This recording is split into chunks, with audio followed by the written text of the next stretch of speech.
E aí, meu amigo e minha amiga, seja bem-vindo a mais um Papo de Sacristia.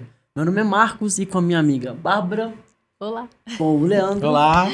e com o Padre Samuel, estamos aqui para dialogar com você. Como diz uma música aí de Simone e Simaria, quando o mel é bom, A abelha sempre volta. olha só. Dupla dinâmica. Alma sertaneja. Referências. Vocês gostaram, né? Simária. Gregoriano eu cito, Simone agora- Gay. Hoje nós vamos voltar com um tema que nós já falamos em alguns programas. Sobre a campanha da fraternidade, parte 2. Aí você veio de vermelho representando o Davi, né? Tô. Considerando a ausência dele. Davi, grande abraço, meu amigo. Mas então, quando a gente fala de campanha da fraternidade, na verdade, quando a gente fala de quaresma, estamos falando de conversão, de recolhimento. Faz sentido uma campanha da fraternidade nesse período? Não era pra ser um tempo mais de... Eu acho que a provocação refletir. é válida e nós fizemos a parte 1, agora a parte 2. À luz do que nós trabalhamos sobre teologia da libertação e essas questões de classe e por aí vai, né? Foices e martelos, é perceber, será que há alguma infiltração disso na campanha da fraternidade? Isso tem sido muito colocado hoje em dia, né? Abaixa CNBB e por aí vai, né? É interessante que a direita também, quando quer, manda degolar a cabeça de Maria Antonieta, né? Não que os bispos tenham alguma coisa a ver com a tomada da Bastilha. Por favor, fala, pelo amor de Deus. Senão eu não vou falar. Vai, Leandro. Tan, tan, tan, No tan. salve. Corta isso aí, corta, pelo amor de Deus. Meu Deus do céu, é cada coisa. Bom, a campanha da fraternidade, ela tem uma história, assim, que se confunde. É interessante porque a história da América Latina, da igreja na América Latina, no Brasil também, ela coloca lado a lado muitas coisas. Então, quando se fala, por exemplo, da campanha da fraternidade, se fala do nascimento da teologia da libertação, da CNBB, da SEBS. Então, todas essas realidades estão envolvidas. Por isso que é muito pertinente tratar desses assuntos em comunhão. A campanha da fraternidade, ela nasceu regional, né? Nós sabemos, no Rio Grande do Norte, e com o objetivo, olha que interessante, com o objetivo de angariar fundos, né? E aí depois a ideia foi tão proveitosa no Rio Grande do Norte que a CNBB assumiu isso, e no ano seguinte, se eu não me engano, 64, nós tivemos a primeira campanha da fraternidade nacional, né, de toda a igreja do Brasil. A pergunta é a respeito da campanha da fraternidade e a quaresma. A quaresma é um período de reflexão acerca de si mesmo e da sua relação com a fé, né? É para isso que serve a quaresma e a Semana Santa, né? E é interessante porque quando a gente pensa na liturgia como um espaço de vivência da fé que nós professamos, né? Aquele axioma antigo, lex orandi, lex credendi, aquilo que a igreja professa ou celebra aquilo que a igreja crê. Então a quaresma, para além da celebração dos mistérios da fé, né? A Semana Santa como a celebração do mistério pascal de Cristo, há também uma iniciativa da quaresma de refletir sobre si mesmo e quanto nós estamos harmoniosos com o projeto de Jesus para cada um de nós, né? Neste aspecto, a campanha da fraternidade entra. Por quê? Porque a conversão, ela pressupõe o indivíduo por inteiro. Uhum. E o que há hoje, nós já falamos exaustivamente sobre isso, né? O que há, não hoje, assim, já há algum tempo se fala sobre isso, né? Que há uma repartição do indivíduo. O indivíduo é dissociado da sua inteireza e para cada repartição há um discurso. Então você está querendo dizer que há alguma coisa ligada à direita e à crítica da campanha da fraternidade na quaresma que soa um pouco um dualismo? Esse é um grande perigo. Interessante, da você fé. deu uma subversão aí agora. Mas não, bacana essa reflexão. Muito da crítica que se faz à campanha da fraternidade, ela tem ali como sombra a perspectiva do dualismo, né? Porque a afirmação é essa, gente, mas a quaresma não é o momento de pensar em Jesus, em como Jesus sofreu, a perspectiva da tentação, do deserto, todas essas coisas. Sim, Tentação da cintura pra baixo. Né? Da cintura pra baixo. Nunca alguma coisa que... Sendo que sempre assim, né? às vezes do estômago pra baixo. Isso é melhor. Na quaresma a gente sobe um pouquinho. Sobe um pouquinho. Mas sem entender que a conversão que Cristo pede a todos os indivíduos é uma conversão que atinge o ser humano naquilo que ele tem de integral, em todos os aspectos. E o que é importante a gente entender, né, eu vou jogar a bola para a Bárbara agora, é que o ser humano ele é constituído de tantas dimensões e às vezes existem algumas dimensões que são mais frágeis para alguns e que são mais frágeis para outros. Então, por exemplo, às vezes a Semana Santa é o momento de uma pessoa que não tem, que tem muita ação social, age muito em benefício dos outros, mas que falta a dimensão interior, né, então, do espírito. Que a campanha da fraternidade acaba fazendo uma ponte atrativa para que... O que eu quero dizer é o seguinte, que a quaresma serve como um período de preparação, de gestação, às vezes de preparação, para que o indivíduo pense aquele ambiente interior, dos vários elementos que o constituem, qual é o que ele precisa melhorar. E a campanha da fraternidade vem de encontro àquelas pessoas que têm dificuldade de entender que a fé existe e age na história.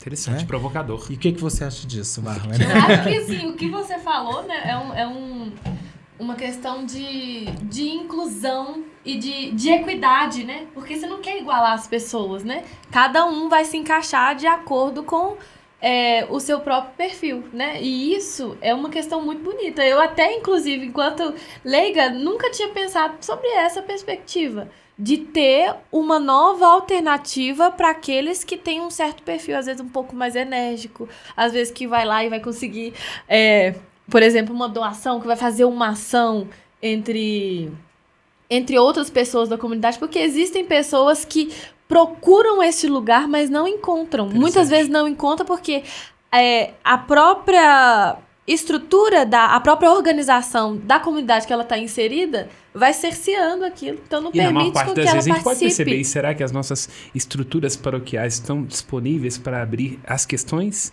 que são tratadas na campanha da fraternidade, espaços de acolhida e por aí vai? Na maior parte das vezes não, né? Eu penso, né?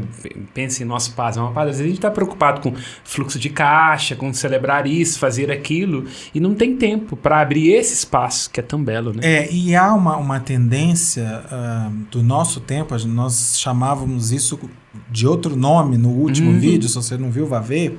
Não sei se é o último, se vai estar em ordem, mas que é a nossa cultura imediatista, individualista e tudo mais, que é uma característica deste tempo, que pode levar a fé a pensar as suas próprias questões do ponto de vista individual e imediatista, né? E o que a quaresma vem fazer?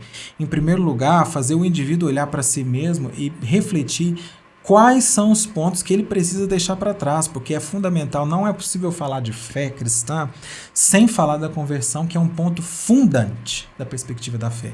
Cristo usou uma expressão que é muito importante na Sagrada Escritura. Há um homem novo que precisa ser buscado e um homem velho que precisa ser deixado, né? Só que esta conversão, ela pressupõe todas as dimensões do indivíduo.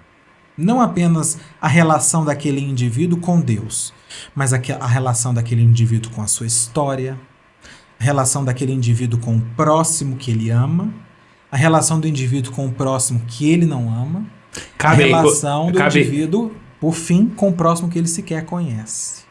E cabe ecologia aí dentro? Claro, com certeza. Com base bíblica, inclusive, com né? Certeza. Porque os 2 mandamentos primeiros são crescer e multiplicar e guardar e cultivar a criação. Inclusive, portanto, a pertinência, né? Aos padres fica a parte ecológica. Eu crescer e multiplicar, a gente deixa. Acho que já não vai ser uma dificuldade tão grande assim, né? Mas veja que interessante. Não mesmo. Olha só, gente. Mas veja que interessante, esse texto do cuidar da criação, os termos que o texto do Gênesis usa para tratar do cuidado, são do cultivar, da teologia sacerdotal. São da teologia sacerdotal. Perfeito. Os mesmos termos que o texto da Torá diz a respeito do culto. Da então, a função relação do culto que o ser humano tem com a natureza, ela com a criação, sacerdotal. ela é sacerdotal, né? De santificação, né? Então, eu acho que é importante entender, em primeiro lugar, para falar sobre a campanha da fraternidade, que o período da quaresma, ele pressupõe uma reorganização do ser humano na sua inteireza, em todas as suas dimensões, né? E a campanha da fraternidade propõe a dimensão específica do trato do ser humano com a questão social. Então, Agora, por favor, não, por favor. Então você acha que, traduzindo isso ao modo que as pessoas às vezes consigam entender com mais facilidade.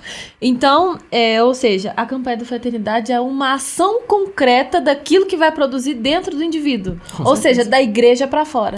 Né? Porque isso às vezes não fica claro, sobretudo em nós músicos. A pessoa que está dentro da igreja. Porque você tem lá, você recebe a carta da campanha da fraternidade com um monte de cantos, você fica sem saber. E aí agora, é porque a campanha da fraternidade serve só pra missa? Não é? Em que momento que entra? Em que momento que vai vir essa ação? Em que momento que esses cantos devem ser, inclusive, encaixados, né? Puxando a sardinha porque quando mais fala pra... de lixo, essas coisas assim, é difícil colocar na missa.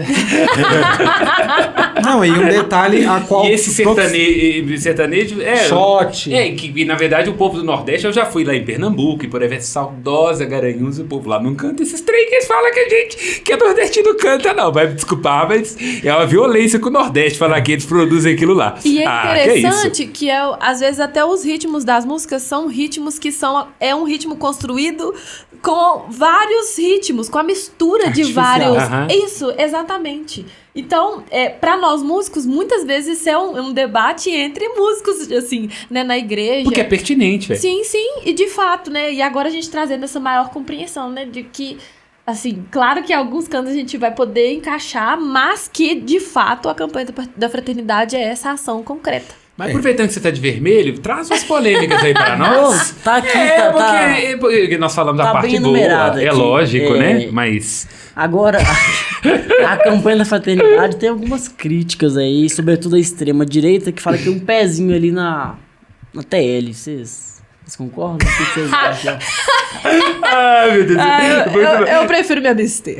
Não, inclusive, eu gostaria de dizer que esses últimos programas, alguns amigos nossos vão adorar, porque assim, o Davi não estava aqui para bater de frente, então voltamos ao lado conservador. De fato, vamos citar Dom Helder Câmara, nós não podemos abandonar bandeiras certas porque estão nas mãos erradas. Isso é um ponto à luz do que nós falamos. Agora sim, eu acho que cada vez mais é preciso tomar cuidado para que o conteúdo não seja esvaziado, para que não haja uma base marxista, para que a gente não introduza coisas que não podem ser digeridas para aquela pessoa lá de fé, a doninha lá do apostolado da oração, que precisa de uma base sólida, que tem a ver com o fato de compreender que a quaresma é o interior para o exterior.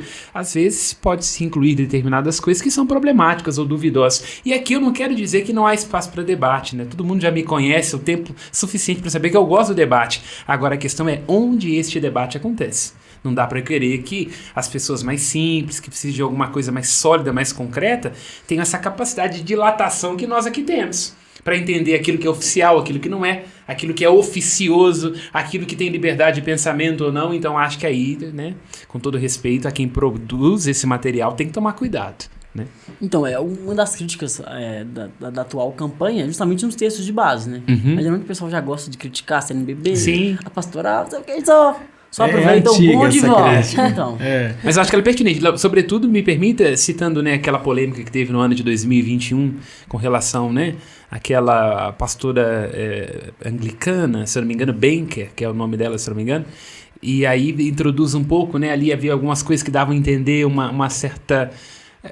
Quer dizer, não no texto propriamente dito, mas considerando que é uma pastora que está ligada a questões abortistas e por aí vai, como é que funciona isso? Né? Isso é problemático. Fazendo jus a um teólogo conservador, como disseram aqui algumas vezes, Santo Tomás de Aquino faz uma distinção entre as virtudes, e ele diz que a primeira e a mãe de todas as virtudes, inclusive ela é chamada de dobradiça das virtudes, porque ela quem movimenta as outras virtudes é a prudência. Perfeito. E a prudência diz respeito a você saber o que é preciso fazer e o que é preciso não fazer. E do ponto de vista da campanha da fraternidade, não apenas, assim, eu sou sempre um crítico da aplicação. Eu acho o seguinte, quando a gente fala do Concílio Vaticano II, por exemplo, nós estamos aí às voltas, já são muitos anos da conclusão do Concílio Vaticano II, e nós ainda estamos às voltas com a recepção e a aplicação do concílio, né? Então não há nem discussão mais a respeito do concílio em si, mas de como esse concílio é recebido e como ele é aplicado nas diversas circunstâncias, né? Nas diversas culturas, nas diversas sociedades, etc. Então, eu acho que a campanha da fraternidade padece desse mal, né? Você acha que a aplicação, na maior parte das vezes, é que ela é problemática? Eu acho, assim, algumas escolhas de tema, ao meu ver, são duvidosas e ponto. Perfeito. Mas, para além disso, quando a campanha da fraternidade acerta, como é o caso desse ano, né, a fome é um tema pungente, não apenas do ponto de vista social, se a gente tivesse só o social bastaria, mas é uma normativa da fé, né? Perfeito. Quando você para pensar no centro da fé, no que está no cerne da nossa fé católica, é o quê? É a Eucaristia, que é o quê? Um alimento, né? É pão aqueles que têm fome, é o pão que os anjos comem. Então, esse elemento é muito importante para nós. E, além disso, a questão social. Mas, ao meu ver, a campanha da fraternidade peca não entender que isso, você pode pensar isso do ponto de vista da educação também. Como é que a gente pensa num país continental que tem um projeto de educação que se aplica de norte a sul, de Oiapoque a Chuí, com a mesma cartilha? Da mesma forma, a campanha da fraternidade, você dizia, por exemplo, da música, é interessante porque nos últimos cadernos de partitura está escrito que o hino da campanha da fraternidade não é uma música litúrgica. Quer dizer, já há uma incidência dessas questões e também, vamos imaginar, agora está tudo sob suspeita, né? Então eles ficam aí com medo de... Tem que deixar muito claro, né? Mas aí qual que é o que me parece às vezes? É que há uma discussão de gabinete, assim, de mesa redonda, distinta como a nossa, mas não há uma discussão da porta para fora de como há uma aplicação disso. Se você pega o texto base, vamos usar a campanha da fraternidade desse ano. Se você pega o texto base, fazendo uma ressalva a algum bispo da CNBB, se ele nos assiste, eu tomo a responsabilidade desse comentário que farei. É presidente da CNBB chegou.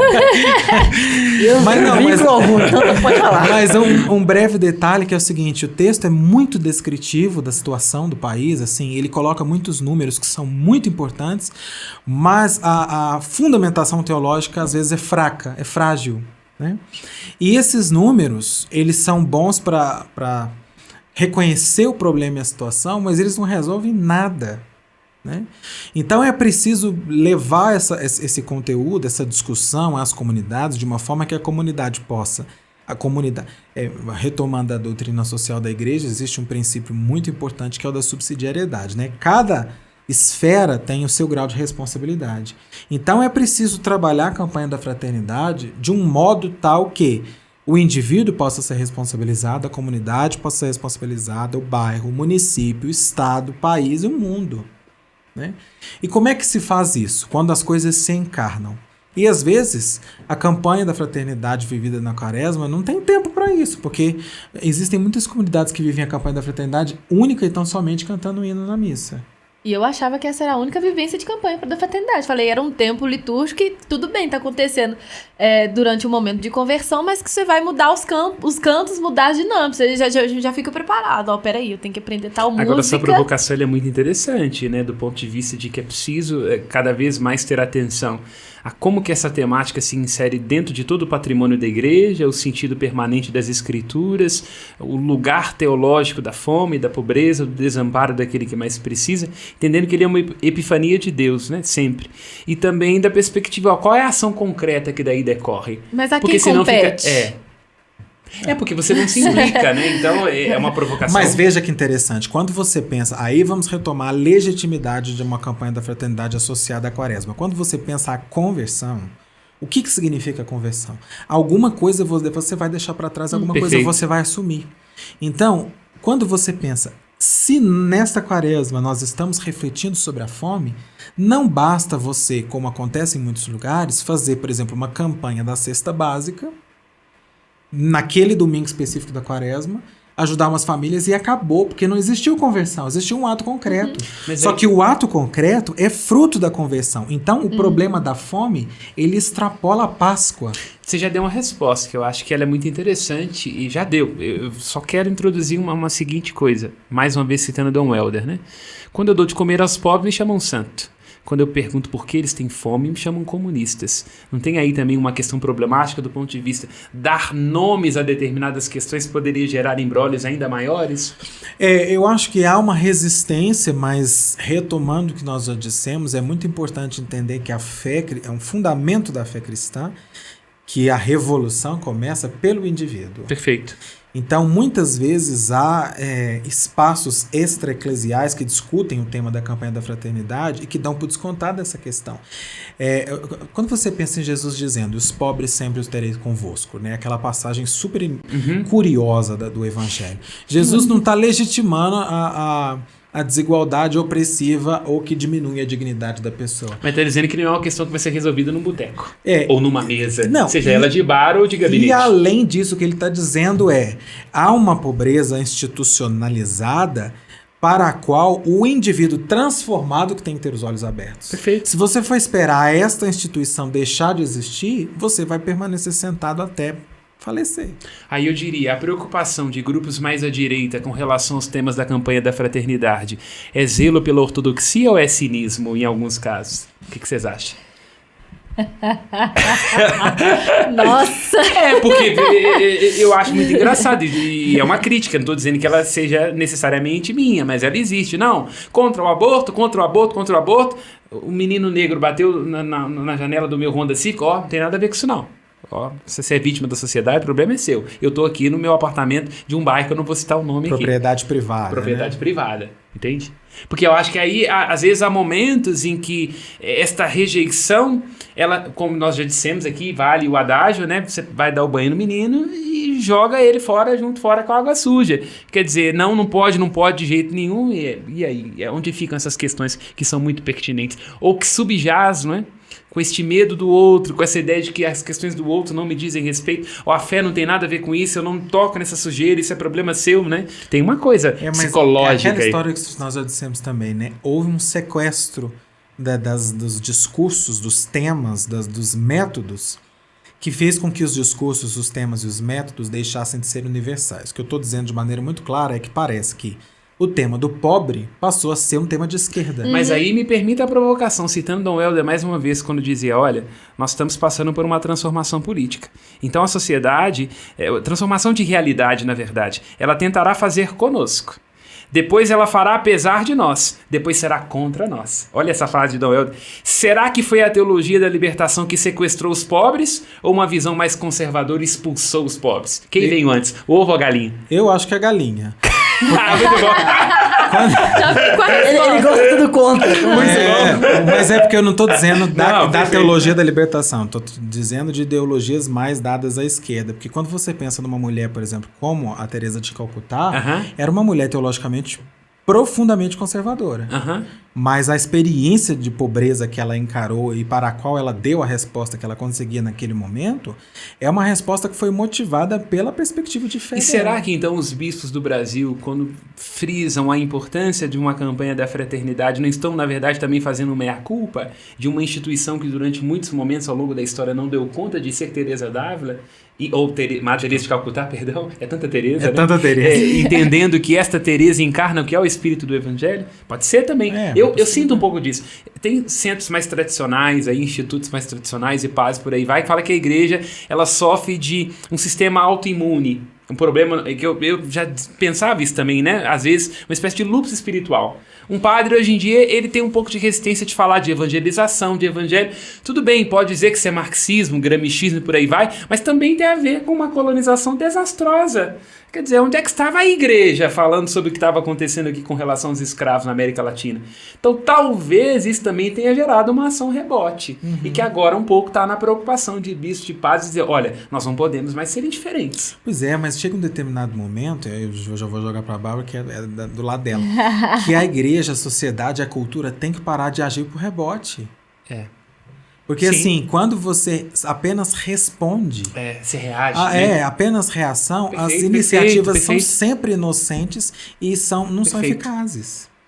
E eu acho diria que- mal resolvidas, inclusive, né? Eu Porque acho eu tô reagindo, né? Sim, Pode sim. falar, por Eu acho favor. que, primeiramente, é interessante trazer essa questão que o senhor trouxe, e o Leandro também, né? Porque que tem que nomear, colocar como é comunista, é marxista, mas a gente tem a necessidade de nomear. Você sente uma coisa no seu corpo, pra você entender aquele sintoma, inclusive tratar, você precisa tentar dar um nome pra aquilo. Então, se não é tal coisa, então é uma que é o contrário. Né? Então, isso é uma tentativa do nosso cérebro de tentar Mas é porque eu entender diria, e isso- racionalizar. Isso é racionalização ou cinismo, às vezes? Porque também tem esse mesmo movimento na psicologia. Tipo assim, eu vou dar nome porque se tem nome não tem nada a ver comigo. Então a ideia é, olha, é você, é o seu problema. Não tem um pouco disso também, às vezes, não? Com Porque certeza. toda a categorização ela é burra. Porque aí fica binário, é muito fácil de resolver. Ou é comunista ou não é. Ou é PT ou é Bolsonaro. Aí fica fácil, porque aí eu me eximo da responsabilidade. Mas eu já aí- escolhi o meu lado e tô aqui no meu delírio. Aí vem o algoritmo da rede social, só oferece aquilo que diz respeito à minha linha, e eu acho que o Brasil inteiro pensa desse jeito. E sem falar que os algoritmos também modulam, né? Lógico. Modulam. Eles criam seres humanos da forma que eles Exatamente. querem. Então, Você pensa, do ponto de vista da Organização Mundial da Saúde, qual que é a definição de saúde? É você não Estado de ter, nem, estado de- é. não ter bem-estar. nenhuma descrição de doença, Não, mas não, em é a lei. que Não, não é. nível a medicina é capaz de inferir que você está É, plenamente Sim, sim. saudável. Da mesma forma, quando a gente vai fazer um diagnóstico de uma questão de questões ou da comunidade tão profundo como esse, tem que levar em conta que existem muitas nuances que precisam ser consideradas. Do ponto de vista da campanha da fraternidade, por exemplo, poderíamos pensar no caso da extensão de um país como o Brasil. Como é que você discute uma campanha da fraternidade numa região ribeirinha, numa região indígena, numa região de pobreza do sertão, numa região de mais opulência, como é o sul, por exemplo, ou o sudeste, numa região Ou um urbana. agro lá em Goiânia, né? O agro. pessoal escutando lá Gustavo Lima vai pensar em pobre, teologia. Mas tudo isso. aí, isso é que tá uma coisa, né? Como que você explica? Mas eu acho que a tentativa não seria de explicar, mas sim de aplicar. Uhum. Que aí vem trazer aquilo que você trouxe antes, que aí que é o, de fato o objetivo. Né? Mas será que é necessário, de fato, explicar? Será que muitas vezes a ação já não diz mais? Eu diria que as duas coisas são necessárias, complementares e não se opõem. E há Aham. sempre o perigo, né? Porque Sim. o excesso de uma ação termina numa praxis que, por exemplo, deixa de dar espaço para a beleza, para o encantamento, para a prece. E aí voltamos a Ratzinger, ele fala isso E o as tempo músicas todo. da campanha, Exato. as escolhas musicais Entendeu? que Isso eles também. fizeram Sim, por sim. muito E que tempo. exatamente, nessa perspectiva. E ao mesmo tempo também um certo espiritualismo, ele também desencarna a coisa, né? Porque fica muito abstrato, às vezes até ritual, gnóstico, para citar uma palavra lá antiga, uma heresia antiga, e não tem comunicação nenhuma com a São realidade das pessoas. patologias gêmeas. pô. Isso, exatamente. Elas- Elas vêm e vão. É. Agora, pra polemizar um pouquinho mais. Eu acho Mais? Que mais ainda. Achei que tinha acabado. Muito bom. Tá com gasolina ali. Eu não sei se é de 5 em 5 anos, existe uma campanha ecumênica, né? Que outras igrejas cristãs fazem parte. A de 2021, se eu não me engano, foi assim, e deu muita polêmica. O que vocês acham? Vocês têm uma visão, assim, deu certo, não deu certo? Aí a CNBB falhou em propor aquele tema. Eu não gosto de dar diagnósticos assim muito peremptórios, mas eu acho que Que palavra Aplicação numa frase, por favor. Eu estou sentindo Soletrando. um mal peremptório. Mas eu vou dizer uma frase aqui complicada, mas eu acho que a campanha da fraternidade não vem dando certo há muito tempo. Não é só o Interessante. problema da campanha ecumênica.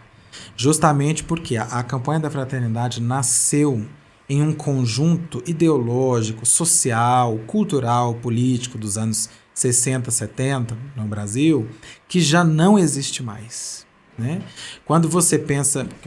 Eu fico Você pensando está querendo o dizer seguinte, que a esquerda ficou dogmática e agora perdeu a capacidade de comunicação? Com Eu estou querendo isso é tudo dizer- pelo amor de meu Deus, eu não posso falar isso. estou querendo dizer que as instituições de tomada de decisão, sejam elas quais forem, ainda são tomadas por pessoas que nasceram em uma cultura ou foram formados em uma cultura que já não existe mais. Perfeito. Né? Retomar o exemplo da música, que ele é muito interessante e ilustra. Aham. Né? A iniciativa de um corpo, um repertório que pressuponha ritmos brasileiros, a ideia é qual? Contemplar a diversidade cultural. Né? Mas será que esses ritmos de fato contemplam a nossa cultura hoje? Será? Pensa uma coisa simples, a escolha da música, por exemplo, já que é para aproximar, por que não se faria disso de um festival, por exemplo? Dando liberdade para que jovens de comunidades eclesiais possam produzir. Aí você pensa em vários hinos, talvez, de acordo com as regiões. Poderia ser uma perspectiva. É muito mais inclusivo. Inclusive. Olha que coisa interessante. Então, Interessante. Olha como é que volta, talvez porque a diversidade pode gerar medo. Inclusive em quem talvez diga que é Quem plural. tá organizando, exatamente. Organizando, tu dizes. Pelo amor de Deus. Eu disse quem pensa que é plural. Então eu acho que essas são questões muito importantes. Quando eu era mais novo, mais abusado, mais radical, eu dizia que as questões da Igreja do Brasil eram decididas por homens velhos. Hoje eu já não falo mais isso. Mas a ideia é interessante de se pensar, Perfeito. né? Falta um enraizamento em questões muito próprias. Por exemplo, você pensa... Aí me permita a provocação de Medellín, né? Porque se fala de opção preferencial pelos pobres, mas é pobres e jovens. Isso já é sintomático, quer dizer, escolheu o pobre, mas e a atualização, senhor não sei o quê? E os jovens? E o que tá vindo aqui agora? É muito sintomático. Ainda que pobre tem que ter uma utilidade, né? Me fez um pai, porque querendo ou não, às vezes, né? E aqui, com a ironia me permitindo, a categoria pobre, ela é mais fácil de lidar do que a categoria jovem, atualização, experiência concreta. É uma coisa interessante a gente ter esquecido essa outra parte da opção preferencial de Medellín e de Puebla. Fecha parênteses, pode continuar. Não, mas Provocando. tomando o gancho disso que o senhor está dizendo, é muito importante entender que a cultura... E aí que é o ponto que eu tenho batido na tecla há muito tempo. Há um discurso que não se traduz na realidade, né? Porque assim, se a campanha da fraternidade tem um pressuposto que é encarar os dilemas que se apresentam, é preciso que os dilemas, retomando aquilo que vocês dizem, tenham um nome, tenham um rosto e tenham localidade, tenham GPS e que sejam reconhecidos. Sim. O que é uma opção preferencial pelos pobres, onde existe um pobre sertanejo, um pobre urbano, uma pessoa em situação de rua. São diferentes tipos de pobreza. Existe uma pobreza do ponto de vista da educação, que são pessoas que não têm acesso à educação de qualidade, isso é pobreza. Sim. Existe uma pobreza relacionada ao tema da campanha deste ano. Existe uma pobreza alimentar, não apenas pela ausência de alimentos, mas pela ausência de alimentos nutritivos. Que é insegurança alimentar? Insegurança alimentar, nossas crianças, nossos jovens estão gordos e desnutridos, né? Então existem diversos níveis de pobreza e quando nós erigimos um discurso que não reconhece essas diferenças, essas coloraturas muito peculiares, ele é ineficaz, né? E a impressão que dá é que há muitas vezes um compromisso, um acordo de cavalheiros para dizer, nós estamos tratando deste tema. Veja como a igreja se preocupa com este tema, mas aonde ele precisa ser tratado, ele não é tratado. Porque anestesia a consciência, de fato. É um pouco, é um risco, seja a esquerda, seja a direita, é isso, né? Não, nós já falamos sobre isso, já foi tratado. Qual que é o próximo tema? É um pouco isso. É uma dificuldade de lidar com a própria limitação humana, né? Porque quer resposta para todas as coisas, mas não vai ter. Quer ver que eu vou te dar um exemplo? Não vai ter. Muitas coisas vão ser tópicas. Quando é tudo preferencial, a gente não cuida de nada. Claro disso que eu estou dizendo. Quando foi a última campanha da Fraternidade sobre a Natureza? Foi há pouco tempo, não faz muito tempo. E da Amazônia até os Pampas. Veja só. Pois é. Quantas das nossas comunidades... Vou dar um exemplo muito simples. Quantas das nossas comunidades paroquiais, igrejas, templos estão cimentando seus espaços e tirando o ambiente natural? De fato. Cortando as árvores, não plantando novas árvores para construir salão, para construir não sei o que tal, que são importantes. Amamos as toras de árvore da Amazônia, mas fazemos as reuniões no Raja Hall e na Savassi. O que significa isso? Então, ou há uma conversão radical do ponto de vista da comunidade eclesial, ou esse discurso ele é ineficaz por um lado e o que gera a reação, que nós dizíamos, ele é enfadonho por outro. Porque a comunidade e essas pessoas que são críticas, justa ou não, mas temos que pensar por esse lado. Elas olham e vejam, poxa, mas a Igreja do Brasil levanta essas polêmicas, essas questões, mas ela própria não vive essa realidade. Hipócrita, né? Hipócrita, é cínica. Ou não há fundamentação, também ligado ao que você perguntou, que eu acho que ela é extremamente problemática. Olha, sem ponto de partida não pode haver consenso. Então, volto a dizer, eu sou um partidário total do diálogo. e acho que é importante problematizar e discutir sobre tudo, mas nós temos que ter pontos de partida. Então, de fato, é muito complicado quando a gente tem documentos ou um texto básico que eles dão a entender que existe ali alguma suspeição a respeito de uma coisa que não está ao alcance de ser discutida ou não. E tem coisas que são assim. Eu posso dizer pessoalmente que posso não concordar com determinadas coisas enquanto teólogo, mas quem tem que decidir sobre isso não é uma instância de comunidade ali para poder dizer se pode ou pode, se é ou se não é. E só retomando... Isso é uma perversão de axioma. Não fugir muito do tema, você perguntou daquela campanha, eu acho que faltou um juízo prudencial da parte dos líderes, porque assim, independente se a contribuição que essa pastora deu não faz nenhum tipo de agressão à fé comum, no entanto, é um pressuposto dos pastores entender que só a presença dela poderia causar um desconforto. Então a minha leitura é, por um juízo prudencial, era preferível que o nome dela não fosse colocado com a ênfase que ele foi colocado, em nome de um juízo prudencial. Né? Porque nós não estamos falando entre iguais, estamos falando de uma comunidade de diferentes níveis. E em nome de um juízo, repito, da virtude da prudência, é sempre preferível a política do menor... como que se chama isso? Da menor...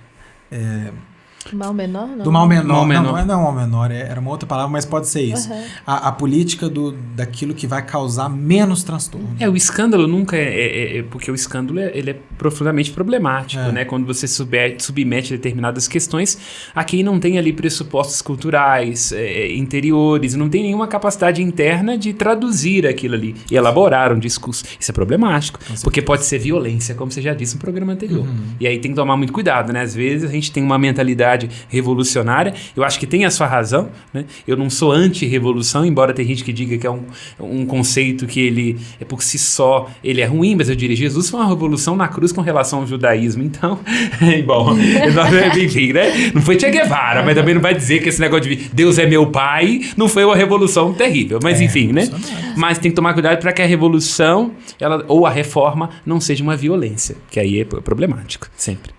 Agora, a campanha, ela tem uma atividade que ela pega toda a coleta daquele período ali. Oh, que beleza, chegamos a dinheiro. Não consegue ser o maior fetiche. E assim, segundo, né? Não dos padres, é lógico. Nós somos celibatários e pobres, exceto os diocesanos. Padres estão a um nível acima do nosso. Acima ou abaixo, ao lado, adentro. Assim, segundo a diretriz da campanha, ela fala que essa coleta desse período é direcionada para aquele tema, certo? Assim, mas eu, sendo sincero, nunca vi falando, no ano passado foi direcionado para tal coisa. Vocês têm noção que é uma crítica que os conservadores falam? Eu já vi padres, por exemplo, fazendo homilias dizendo, não se contribua na campanha da fraternidade. Aí eu diria para ele, então o Senhor não tem comunhão com a sua igreja particular e nem com a igreja universal.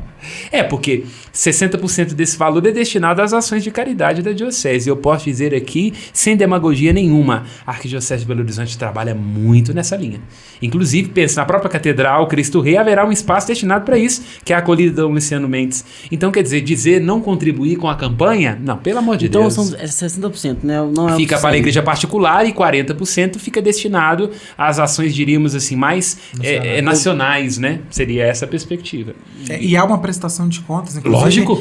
Inclusive, isso deu um problema na época dessa campanha. E eu falei assim com ênfase, porque isso é muito sério. Dinheiro é uma questão muito séria. Mas isso foi um dos pontos problemáticos dessa campanha de 2021, porque a prestação de contas tinha o nome de uma organização que tinha alguma defesa pro aborto, alguma questão assim. Isso foi problemático na época, foi um motivo de discórdia. Mas há uma prestação de contas, assim como há também aquela coleta para Jerusalém, né? Isso, o óbolo de São Pedro. O óbolo de São Pedro. Coleta para Jerusalém. Tem também a coleta das missões em outubro. Que são todas perspectivas. No fundo, puxando para a teologia da questão, há uma visão que, assim, nós somos corresponsáveis uns pelos outros. A salvação, ela é oferecida individualmente, mas ela é vivida comunitariamente. Então, se há uma igreja que sofre, ajuda a igreja que sofre, perfeito, é a sua igreja que sofre, é a sua paróquia que sofre. Uma paróquia no Belvedere, uma paróquia no aglomerado da Serra, é a comunhão dos santos que teologicamente as une. Então, se há um sofrimento, é um sofrimento compartilhado, né? E falta esse fundamento teológico muitas vezes, esse entendimento de que a corresponsabilidade que nos une enquanto irmãos faz com que esses temas que às vezes não são temas que me tocam no meu estilo de vida, mas que são importantes de serem refletidos, porque toca no estilo de vida do meu irmão, que faz parte do mesmo corpo que eu. E eu diria que o Papa Francisco ele introduz isso de uma maneira muito interessante, e eu vejo o pontificado dele como um resgate da pertinência dessas questões, a questão ecológica, a questão social, justamente nessa perspectiva. Quer dizer, não é possível uma experiência de fé que seja indiferente àquilo que é importante. E eu até arriscaria dizer, se há alguma coisa que ainda desperta uma respeitabilidade dos jovens e das outras entidades com relação à fé, tem a ver com essa preocupação sempre presente, né? O cuidado que o cristianismo, ao longo da história, teve com os mais pobres. Consideremos as Santas Casas de Misericórdia, surgem nesse contexto, né? Para citar uma, que foi aqui a de Belo Horizonte, através da dona Hilda Brandão, que era esposa do governador, até dá nome ainda à maternidade, está muito ligado ao contexto eclesial e também à questão ecológica, né? Portanto, eu acho que é uma maneira também da gente se comunicar com o indivíduo contemporâneo, que às vezes pode ter até suspeita sobre a fé, mas quando perceber uma fé que tem profunda incidência e capilaridade, vai dizer, opa, podemos não concordar, mas não somos antagônicos. Quer dizer, não é para dividir. Podemos sentar junto, e aí ecumênico e por aí vai. Acho que há muito espaço. É interessante, um último detalhe histórico sobre isso é que a Madre Teresa, né, a Teresa de Calcutá, esteve na Rússia por uma vez e não existia na gramática russa um termo para misericórdia. Ele foi cunhado para ser, assim, não misericórdia, mas o termo específico da ação de misericórdia. Perfeito. Foi cunhado por ocasião da visita dela Olha à só. Rússia. Porque os jornais precisavam falar das filhas da misericórdia sobre, né? É e não interessante. tinha um termo para isso. E Né? pensa, a Rússia de Stalin, do Czar. Não vou citar o nome do atual, não, porque bateu na Ucrânia, quem serei eu no alto de uma montanha? Mas enfim. Vai vir abaixo. Melhor, não. Né, esse povo junto com os. Enfim, vamos citar. Mas é bonito isso, né? Porque lança luz, né? A ideia do ágape, né? Nós temos também o uso do ágape, quanto a essa compreensão do amor cristão, que é uma reinvenção, uma descoberta cristã, né? Este amor livre, gratuito, desinteressado, né? Isso é muito belo. Amém? Amém. E você aí de casa? O que você acha sobre a campanha da fraternidade? É justo? Não é justo? Deixa aí o seu comentário. Curta, comente e compartilhe. Nos ajude a evangelizar. Até mais.